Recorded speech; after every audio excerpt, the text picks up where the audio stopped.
Voilà ce qu'est Gaza aujourd'hui. Je ne pense pas que l'un ou l'autre d'entre nous puisse imaginer ce que cela signifie de vivre là-bas, quand les bons jours on obtient un morceau de pain ou une portion de riz, quand vos enfants pleurent parce qu'ils meurent de faim, quand il n'y a pas de médicaments, et surtout quand Israël continue ses bombardements. Le seul qui puisse arrêter Israël en ce moment, c'est Donald Trump. Et j'ai le sentiment qu'il ne le fera pas. Bonjour à tous et bienvenue. Je suis très heureux d'être rejoint aujourd'hui par Gideon Levy, un journaliste israélien très en vue et chroniqueur pour Haaretz.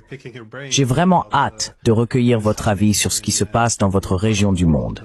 Je me suis dit qu'un bon point de départ serait de parler des objectifs d'Israël à Gaza.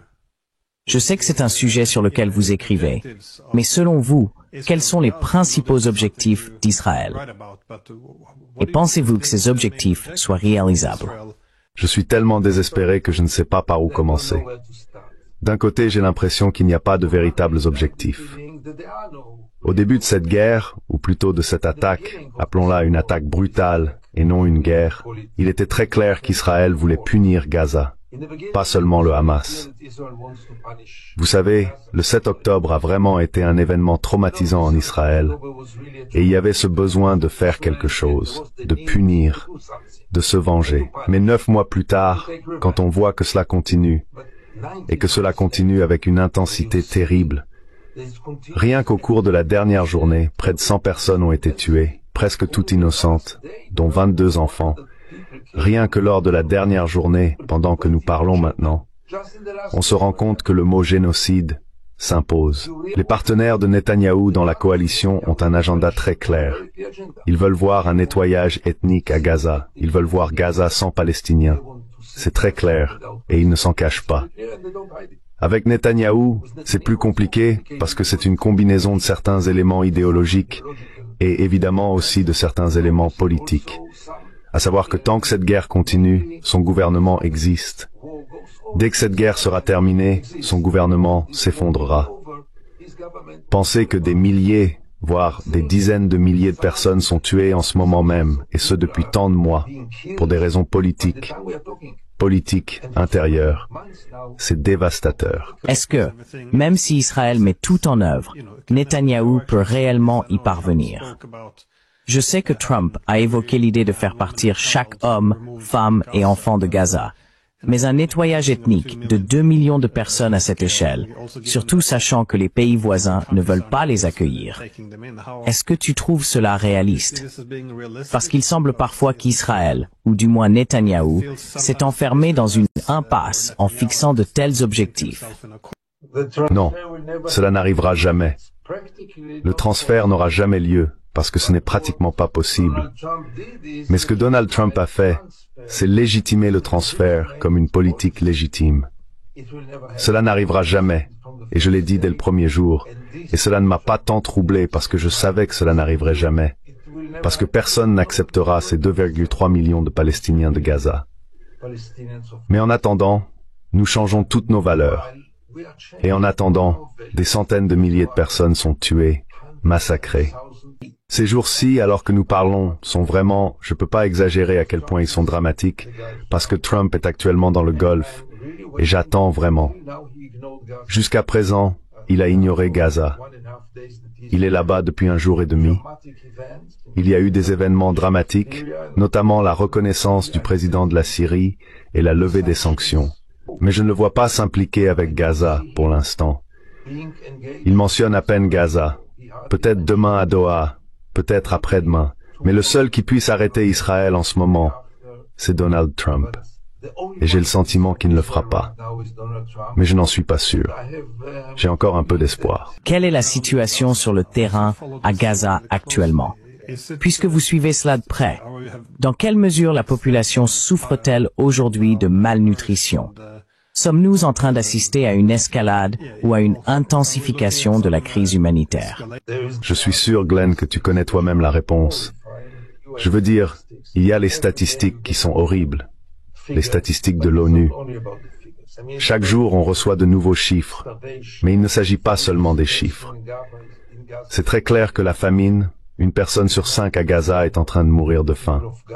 Plus de 90% des habitants de Gaza, voire 100%, ne reçoivent pas assez de nourriture. Mais je pense toujours aux individus. J'ai un ami à Gaza avec qui j'ai travaillé pendant de très nombreuses années. Il a 63 ans, il a eu un AVC, il est diabétique, il a besoin d'insuline. Et il y a une semaine, il m'a dit qu'il ne lui restait plus que les 2 dernières gouttes d'insuline. Je ne l'ai pas appelé depuis, mais nous savons ce qui arrive aux personnes dans sa situation lorsqu'elles n'ont pas d'insuline. Il n'est pas une exception. Il est Gaza. Voilà ce qu'est Gaza aujourd'hui. Je ne pense pas que l'un ou l'autre d'entre nous puisse imaginer ce que cela signifie de vivre là-bas, quand les bons jours on obtient un morceau de pain ou une portion de riz, quand vos enfants pleurent parce qu'ils meurent de faim, quand il n'y a pas de médicaments, et surtout quand Israël continue ses bombardements. Je ne comprends pas quel est le but maintenant de les bombarder. Quel est le but? Quelle est la finalité? Et il n'y a pas de réponse. Il y a un certain optimisme quant à la capacité des États-Unis à conclure, ou du moins à relancer, l'ancien accord avec l'Iran. Mais qu'en est-il de la résolution de la question de Gaza? Existe-t-il actuellement une voie sérieuse pour résoudre ce conflit par des négociations, ou n'y a-t-il plus aucune possibilité de ce côté-là? Non, il existe tout d'abord un moyen d'arrêter la guerre et de se retirer de Gaza. Cela ne dépend que d'une seule personne, Donald Trump. S'il souhaite qu'Israël le fasse, Israël le fera en quelques jours. Des jours, pas des semaines, car Israël dépend des États-Unis comme jamais auparavant. Utiliserait-il vraiment ce levier? Il est possible d'y mettre fin, de libérer tous les otages et de se retirer de Gaza. La question est, que se passe-t-il ensuite? D'accord, Israël se retire de Gaza, les otages sont libérés. Nous revenons au siège. Nous revenons à la situation où 2,3 millions de personnes vivent dans une cage. Et personne n'a de plan. Personne n'a de plan pour savoir quoi faire de Gaza ou qui va la diriger. Le Hamas est là pour rester. Donc nous continuerons avec le Hamas. Je veux dire, ce sont des questions auxquelles personne ne répond sérieusement. Et donc il est tellement déprimant de penser à l'avenir quand on voit qu'il n'y a même pas de vision. Je suppose que la principale préoccupation maintenant, en dehors du génocide à Gaza, est la possibilité que cela dégénère vraiment en une guerre plus large. Juste pour finir, avez-vous une prédiction sur ce qui va se passer? Parce qu'on voit bien la possibilité d'affrontement même entre Israël et la Turquie. La situation au Yémen n'a pas été résolue, comme on le constate actuellement. Le Liban n'a pas été réglé. L'Iran, bien sûr, représente le grand défi. Mais avez-vous des attentes ou des prédictions pour les prochains mois? À quoi faut-il s'attendre? La chose terrible, c'est que tout dépend principalement de Joe Biden. La clé est entièrement entre ses mains. Et il est très difficile à prévoir. Il peut dire une chose aujourd'hui et le lendemain dire le contraire. Vous le savez en Europe et nous le savons ici au Moyen-Orient. En ce moment même, pendant que nous parlons, je le suis dans le Golfe. Il semble pacifiste. Il semble être quelqu'un qui peut vraiment changer les choses. Mais puis-je lui faire confiance? Puis-je croire qu'il ira jusqu'au bout et qu'il changera vraiment les choses? Je ne peux pas. Et lui faire confiance ou fonder le moindre espoir sur lui est malheureusement quelque chose de très très fragile et de très très improbable. Mais vous savez, les jours à venir seront cruciaux, sans aucun doute. Je veux dire, si nous en reparlons dans une semaine, nous en saurons plus. Parce que pendant ces jours-là, il peut faire quelque chose. Et s'il ne le fait pas, nous saurons que nous sommes condamnés à continuer cette guerre jusqu'à ce que Dieu seul sache ce qui va se passer. Mais ma principale préoccupation en ce moment, vous savez, toutes ces questions stratégiques sont très importantes. Mais au bout du compte, la chose la plus urgente est maintenant de sauver le peuple de Gaza. Ni vous ni moi, Glenn, n'avons la moindre idée de ce qu'ils endurent. Et quelqu'un doit les sauver.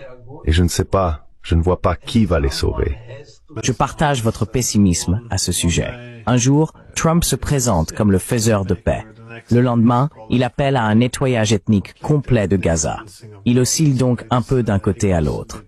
Quoi qu'il en soit, Gideon Levy, merci beaucoup pour votre temps. J'apprécie vraiment vos analyses. Merci encore.